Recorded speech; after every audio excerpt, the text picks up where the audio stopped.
And he tried people like Richard Dreyfuss to revoice it, but it didn't work.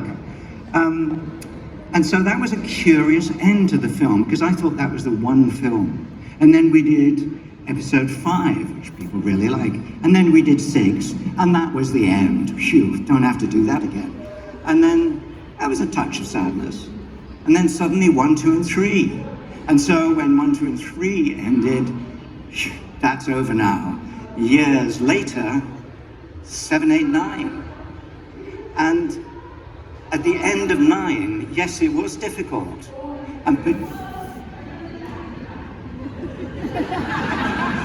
Okay, it's the voice of...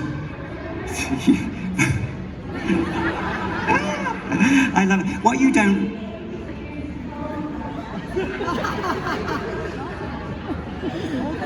You said, we must do this again. Oh yes. And at the end of 9, it was sad to say goodbye, because that really is the end of the saga. But of course, even sadder was that moment where they need to get into 3PO's mind. And I read the script, and then we shot it, and it was, so I'm standing there, and then Poe Dameron, Oscar Isaac, beloved, what you doing, 3PO? Taking one last look, sir, at my friends.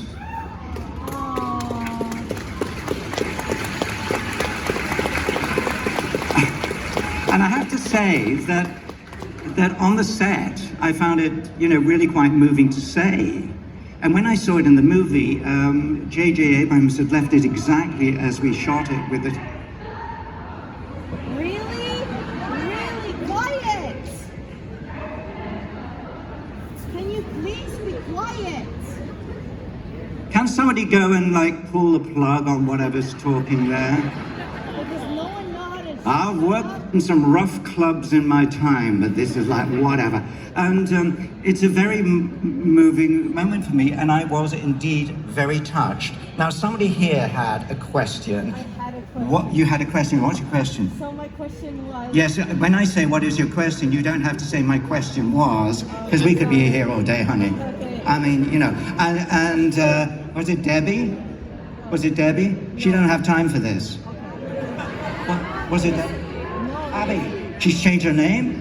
Jesus, Abby, I take my... Abby, where are you? Stay with me. Okay, yes, darling. What was it like working with Mark Hamill? What was it like working with Mark Hamill? That is, absolute shit. I mean, what an appalling person, and what a terrible actor. I mean, he's just dreadful, and the body odor, I cannot tell you. Oh, God. No, and I had to be careful where I left my pocketbook, and I mean, that guy is a real... What do you want me to say? No. Wow, probably. All that sweat, yeah. What was it like? I'm teasing. It's a joke. Yeah. Because always when people say, what was it like working with so-and-so? What am I going to say? Unreal. Thank you, that's my new buzzword. Well, buzzword, isn't it? No, it's one word, isn't it? Unreal? Yeah. Working with Mark Hamill, he was the first part of the crew, or part of the cast that I met in Elstree Studios. I was there making the costume with the guys for 6 months, and I was all by myself, and it was kind of weird.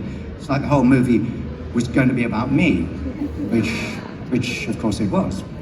But then Mark comes in, and I'd never really met Americans, and he was so full of life and enthusiasm and so on. And he was great. And here's the thing, we end up in Tunisia, and we're driving to work in the same car, really cheap production. So we're driving into the desert to the homestead, and we're going through each other's lines out of kind of professional, or just helping each other.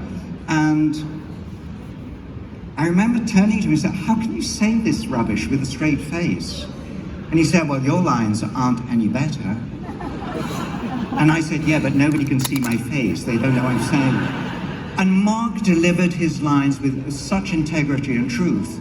But even more, he spoke to 3PO as though 3PO was a real entity. That she's back. I said, pull the plug. Let's do a 66 on her. Mark had the unenviable job of being the hero. He was there in his lovely, neat little cotton top and pants, and he could sit down and everything. And I really, and he could go to the bathroom, he could eat, he could do anything he wanted, whereas I'm stuck in the suit. But he helped people believe that 3PO was a real entity, because if he believed, then you believed. And that's the way the magic of theatre works. So I'm very grateful to him for being who he is, and he stuck with it and has maintained that character in spite of scripts and so on. But the other person, of course, I met in Tunisia was Sir Alec Guinness. And I met him actually as we boarded the charter flight from London to wherever it was, Tozeur. And he was sitting right next to me on the plane across the aisle, and we chatted a bit. And I've told this story in a book I wrote. I wrote a book. It must be fairly near the beginning, because in this book, which I've read, and more importantly, I wrote, in the book I talk about when we got to Tozeur, we got out of the aircraft and we went through customs and all that kind of thing. And there was a bus and there was a limousine. I kind of knew the limousine was not for me. It was for Sir Alec. And I headed towards the bus, and then he got out of the limo and he said, have they given you your per diem yet? I had no idea what a per diem was. I'd never been in a movie. He said, he saw my confusion. He went, your pocket money, because they seem to have given me rather a lot, and I think you should have some. Aww. Yes, how can you not love a man like that?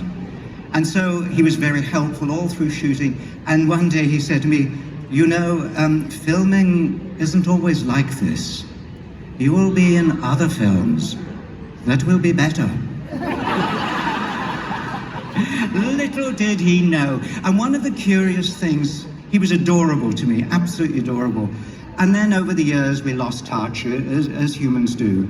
And I was sad because it became very clear that over the years, he began to resent being known as an old man in a dressing gown, Obi-Wan Kenobi, because he had had a career that was staggering beyond pretty much any actor I can think of. His range of roles in theatre and on film was just legion. It was superb, a master craftsman. And he had worked so hard in characterizations and all sorts of people he'd played, whether it was Adolf Hitler or an old lady in Kind Hearts and Coronets or a vicious sergeant in Tunes of Glory. He was known for Obi-Wan Kenobi, and he resented it. And I kind of got it, because I went through a time of feeling I should stop being 3PO, that people only thought of me in that way, but it was all I offered.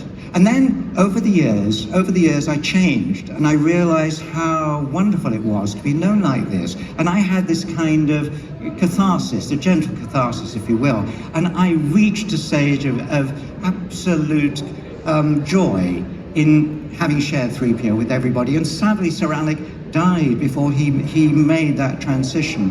And I hope he's listening somewhere and going, yes, you were right, Anthony. So let's all hear it for Alec Guinness. Nice.